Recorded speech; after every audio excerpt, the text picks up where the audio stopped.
من حاجیه 5 وقت نمازاشم میخونم.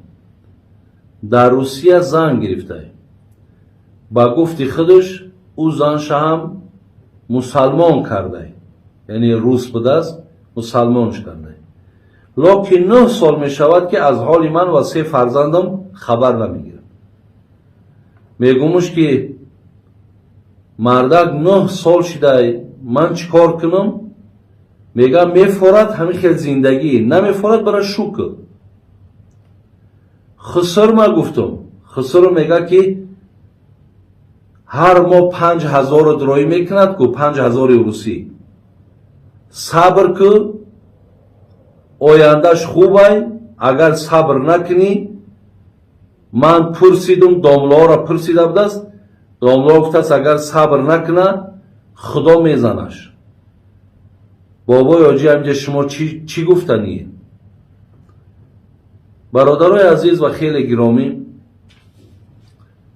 شما یک بار سوال دیدین؟ 9 سال شد که طرف زنش نمیه، اونجا یک زنی روسی گرفته گیه، او را مسلمان کرده گیه. اگر خبرگیری بیام میگه بفورد همین نمیفورد نمیام، یا برای شوک 5000 روسی با پول امروزه میگن 800 سومان، نه 1000 سومان با بلندیش بگیم. اگر برادر عزیز و گرامی، همین آدمی که حاجیه، همین آدمی که نماز میخونه، همین را کی حاجی گفته میتونه؟ کی همین را مسلمان گفته میتونه؟ مسلمان میدونی کیه؟ مسلمان کسیه که از زبان دستش کسی آزار نمیوبه. 9 سال برادر عزیز و گرامی، آفرین به همین زنی که من حیران میشم در همین زن. و برای چی گفتم که تاجیک مسلمان ای 9 سال طاقت که با یک گپی خسرش که به صبری نکن که خدا میزند. اگر این خیل بگیری خدا هم خسرش زدگی هم بچهش زدگی. این تاجای این صغیره خودش مسلمان شده با رفته زنای روسا را مسلمان کسته. همین دروغ، همین نیرنگ، همین بدبختی چی در کاره؟ وقتی زن گرفتی او معلومه که ترا دیگر لجام در دست همون زنکه، ترا نه تنها زن تا خبر گرفته، پدر و مادر تا دیگه خبر گرفته نمیتونی. به همتری غیرت و به همتری ننگ و به همتری ناموس چی در کار دعوای مسلمانی کردن؟ حاجیه. هم شیخ سعدی بیهوده نگو که خر عیسی گر برش به مکه گرچه آید هنوز خر باشد. یا را بیهوده نگفتن. برای همین ما در حاجگی تام، در نمازی تام شبه هم داریم. میتونی که هم جای نماز هم جمع کنی. ای چی نمازه که ای قد جبر در حق سیت فرزند، 9 سال فرزند نبینی، ترا کجاد مسلمانه؟ 5000 تو 1000 سامان قدی زندگی کرده می شود. 1000 سامان هم یک صغیرت در نمیرسه. برای برادرای عزیزی که در روسیه هستین، انصافاتون کار بفرمونین. رحم ای گوشه ایمانداری ای. من 10 بار ایسا تاکید کرده بودم، با میگم تا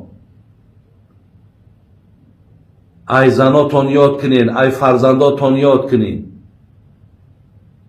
بیاین همین مردم خودمان از زنی کنین. زن در اوجا نگی، همین زن طبیعی در همون جا ببر، هم دنیا تا آباد میکنه هم آخرت تا آباد میکنه. بهتری به انصافی و بهتری به رحمی، حتی اگر مردی هم در اونجا باور کرد دیگه خدا دانایی که تو حلال میبری تو حرام میبری، به این به رحمی و به این به انصافی. برای همین من خواهر عزیزم مسئولیتم همیه که شما صبر نکنید. خدا ترا هیچ وقت نزده، خدا انمو خسره انمو فرزند همون را زدگی. شما در طلاقتون طلب کنین، از این خیل آدم جدا شین، برین مقامات داد مقصد عریضه بنویسین، حق فرزنداتون جدا کرده بیارم بتر.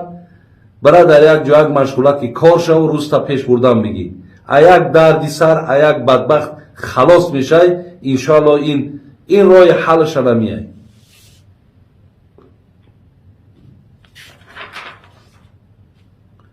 خب 3 بار اگر میگد زن دوگانی کند با او دیگر همخوابگی درست نبوده او سویتای میشید است، نه سویتای نمیشود. یعنی 3 بار دوگانی کردن 4 بار دوگانی کردن در همخیلی عقیده هم هست که دیگه با این زن مقصد دیگه باید زندگی نکنی، با این زن دیگه همخوابگی نکنی، این زن گویا که مقصد خلیفه می شود، باید که این زن مقصد شوش زن بتا و دیگر این چی حرفا هم حرفای بی اساس هست. این حرفا یگان اساسی نداره. برای همین مقصد خواهر ما هرگاهی که دوگانی کم که آوردی 3گانی کم که آوردی شما هیچ وقت نکاح شما به این آوردن فرزند از بینم نمی رود. شما سویتایی که اینها میگن سویتای شکل مقصد یک آدمی میشید است که دیگه در بین مردم گویا صاحب مرتبه و مقام، نه یک صاحب مرتبه و مقام هم وقت از روی تقوا آدم می شود، از روی خدا ترسی می شود. الله مهربان نگهبانتون باشه. در حالت حیض نفاس به طهارت ذکر قرآن خواندن اجازت است یا در حالت جنابت؟ در حالت حیض، در حالت نفاس، در حالت جنابت قرآن خواندن اجازت نیست، خواه قپیده خواه ازیاد. ولی آدمی که طهارت نداشته باشد اگر ذکر کنه قرآن هم که مقصد ازیاد بخونه اجازت است. ولی زنهای در حالت حیض در حالت نفاس بودگی ذکر کرده میتونن، مثال سبحان الله، الحمدلله، لا اله الا الله، الله اکبر، یعنی ذکر میشود. قرآن خواندن نه قپیدنش نه خواندنش اجازت نیست.